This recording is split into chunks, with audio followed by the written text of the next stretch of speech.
우리는 웨스트민스터 신앙고백서에 나타난, 특별히 소교리 문답에 나타난 칭의론과 성화론을 잠시 살펴보았는데요. 이제 좀 더 자세히 이 존 오웬을 중심으로 청교도의 칭의론을 살펴보겠습니다. 존 오웬은 누굽니까? 존 오웬은 여기 그림으로 나타난 이 양반이죠. 뭔가 이렇게 근심 있는 표정으로 이렇게 뭔가를 보고 있는 그런 사람의 모습이 그려져 있는데, 항상 이렇게 진지하게 뭔가를 고민하고 과연 그럴까? 과연 성경적인 것은 무엇일까? 이렇게 생각하는 그런 모습을 나타내고 있죠. 존 오웬은 누구죠? 존 오웬은 청교도의 황태자라는 별명을 가지고 있는 사람입니다. 왜 그럴까요? 얼굴이 황태자처럼 생겼으니까?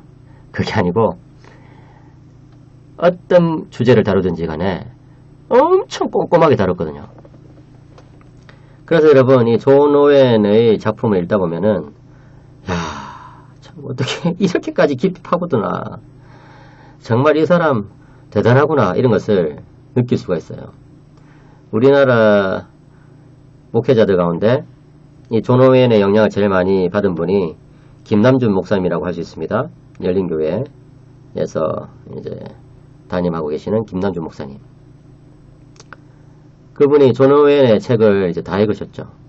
여러분이 존 오웬의 전집을 도서관에서 한번 구경을 해보세요. 야, 정말 이렇게 깨알 같은 글씨로 빼곡하게 이제 주제들을 다루어놨습니다. 힘들어요, 읽다 보면. 예, 저도 박사 논문의 한 챕터를 존 오웬으로 썼는데, 정말 영어도 쉽지가 않고 또 계속 파고드니까 첫째, 또 첫째, 또 첫째, 둘째, 셋째, 넷째 다루고 나서 다시 둘째, 셋째, 넷째 다루고 나서 다시 둘째. 이런 식이에요. 여러분, 첫째, 1이죠. 또 첫째, 1이죠. 또 첫째, 예, 1, 1-1, 1-1, 1-1 이렇게 해가지고 다루고 나서 또 2 다루고 3 다루고 다시 1-2 그 다음에 쭉 다루고 나서 다시 2 이렇게 되는 식이에요. 그러니까 여러분, 엄청 복잡합니다. 그래서 청교도 신학에서 이 칭의론을 제일 잘할 수 있는 길이 존 오웬의 칭의론을 읽는 것이라고 할 수 있는데, 사실 저는 맛배기만 보여드리는 거예요. 그래서 여러분들이 언제 한번 이 사람 책을 읽어보시기 바랍니다. 우리나라에 몇 권 번역되어 있죠. 칭의와 성에 대한 가르침은 청교도들의 작품에 매우 잘 드러나요. 아주 잘 드러납니다. 대표적으로 방금 말씀드린 이 존 오웬의 칭의론과 성화론은 성경적인 가르침과 종교개혁의 전통, 루터의 전통을, 또 칼빈의 전통을 매우 잘 결합시킨 빼어난 작품, 수작이라고 할 수 있습니다. 오웬은 칭의의 정의를 이렇게 말했습니다. 하나님의 값없는 은혜의 행위로서. 여러분, 이 표현 기억나지 않습니까?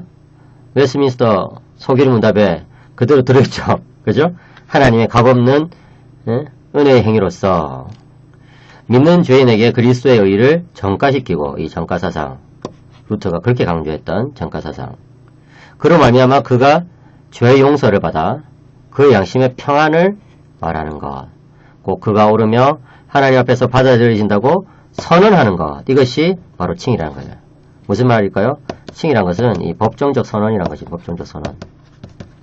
칭의는 죄인이 실제로 이렇게 의롭게 되는 건 아니에요. 그러니까 그 칭의의 그 현실을, 실제를 경험하거나 자기가 체험했기 때문에 칭의받았다고 아는 것은 아니란 거예요. 그런데 믿기 때문에, 그죠? 믿기 때문에, 믿음 때문에 하나님께서 그리스도의 의를 전가시켜 주는 거예요. 그렇게 나의 의라고 인정해 주시는 거예요. 그렇기 때문에 이제 죄가 용서받고 이제 양심의 평안을 누리게 되죠. 그리고 하나님 앞에서 이제 옳다고 받아들여지고 그렇게 선언되는 거예요.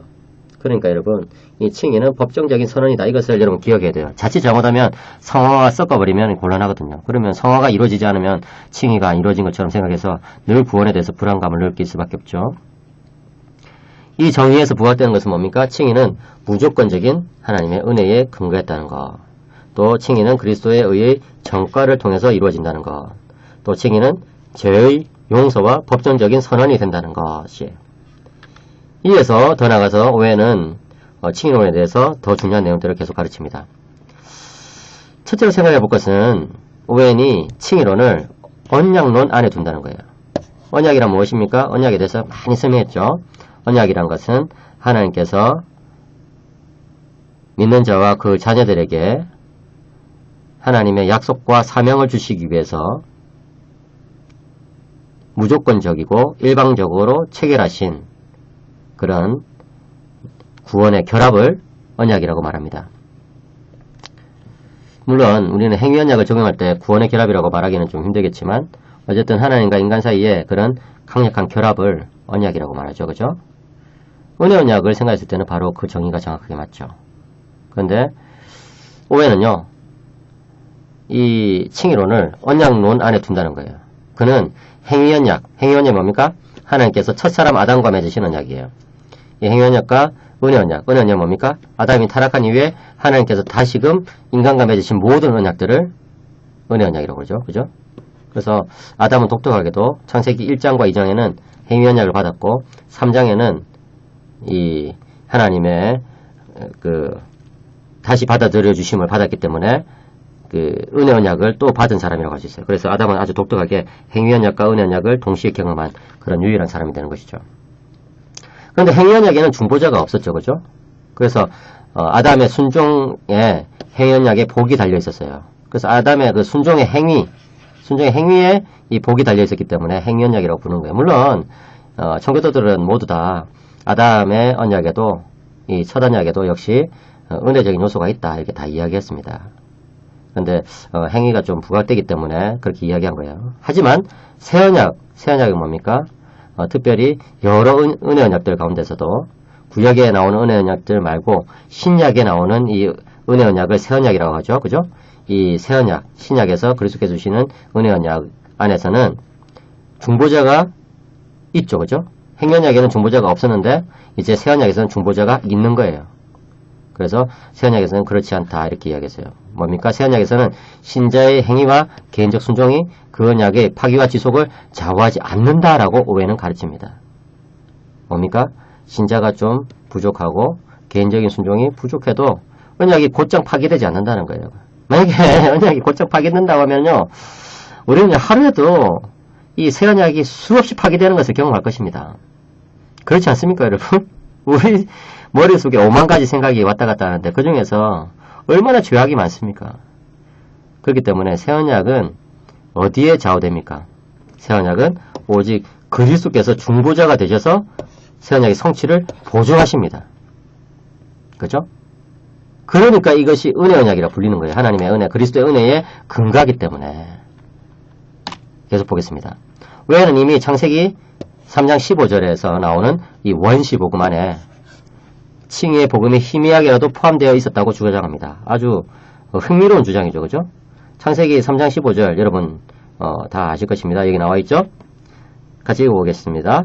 내가 너로 여자와 원수가 되게 하고 내 후손도 여자의 후손과 원수가 되게 하리니 여자의 후손은 내 머리를 상하게 할 것이요 너는 그의 발꿈치를 상하게 할 것이니라 하시고, 여기서 내가 너로 알고 할 때 이 너는 이제 뱀을 말해.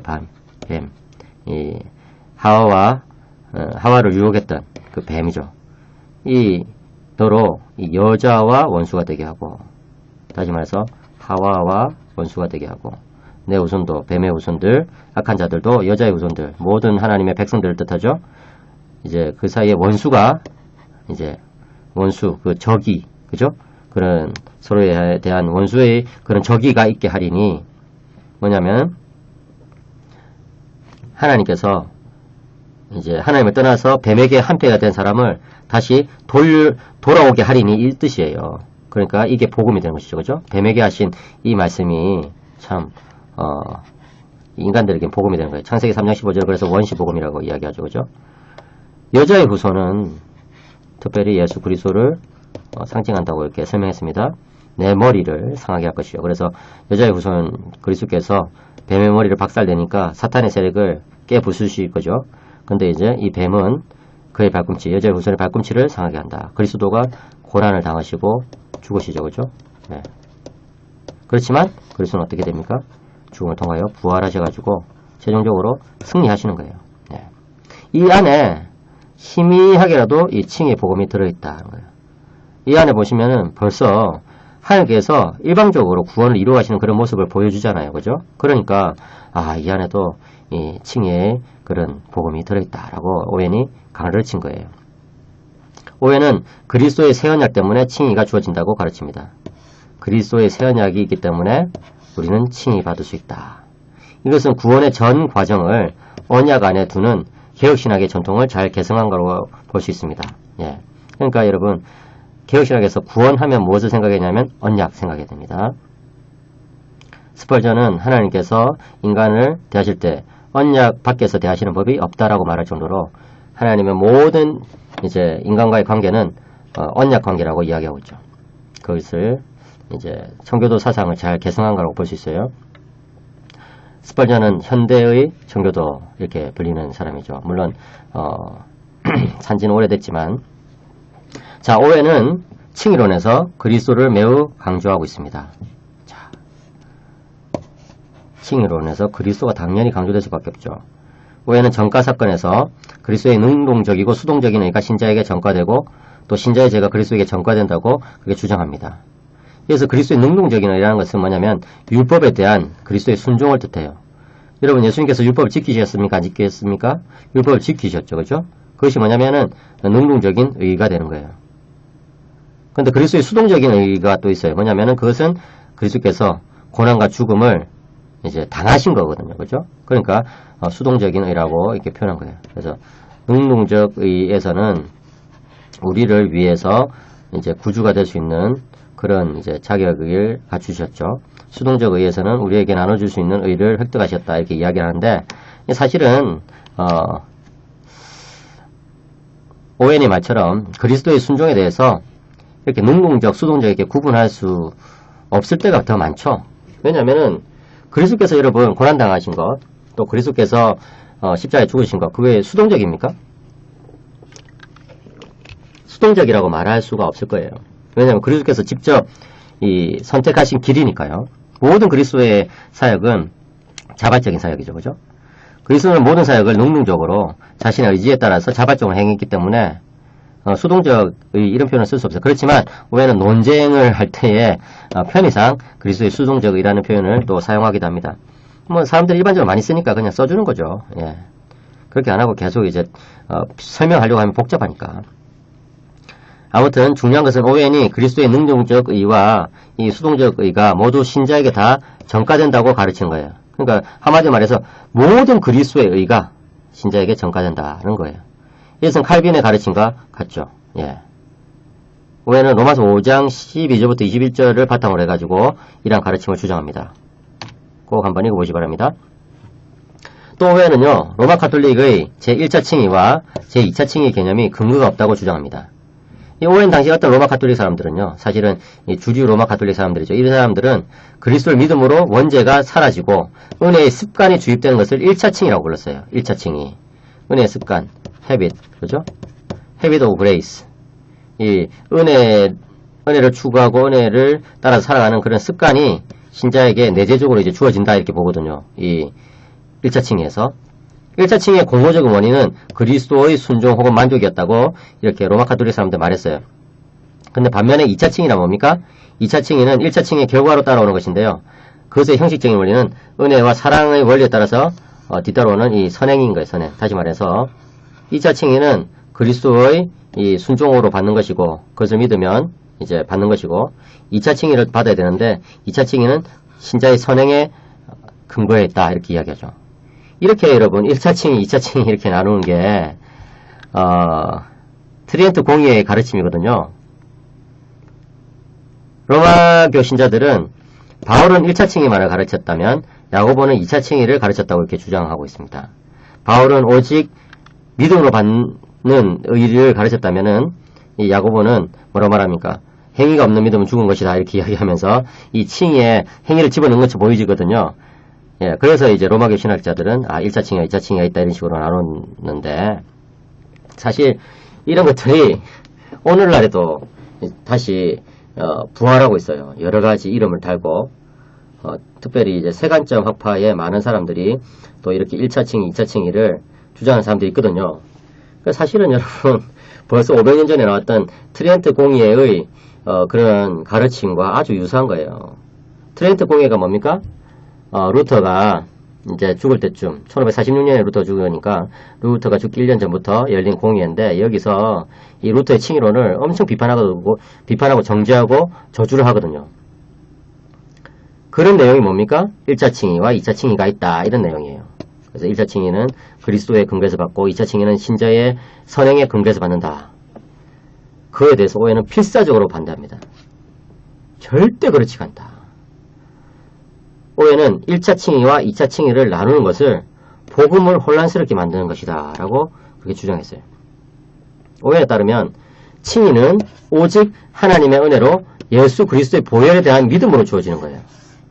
아시겠어요 여러분? 이게 엄청 중요한 거예요. 칭의는 1차 칭의, 2차 칭의 이렇게 나눌 수도 없고 단순하고 그 단순한 칭의 하나의 사건인 그 칭의는 예수 그리스도를 믿는 예수 그리스도의 보혈을 믿는 믿음으로 주어지는 거예요. 그것이 바로 복음이죠 여러분. 그게 바로 복음이에요. 여러분 이게 복음의 내용이 아니었다고 한다면은 바울의 그런 메시지를 들은 사람들이 왜 예수님을 믿었겠습니까? 로마에 그렇게 고생하는 그런 노예들이나 여성들 이런 사람들이 왜 바울의 복음을 믿고 그렇게 핍박 가운데서도 견디면서 신앙생활을 했겠습니까?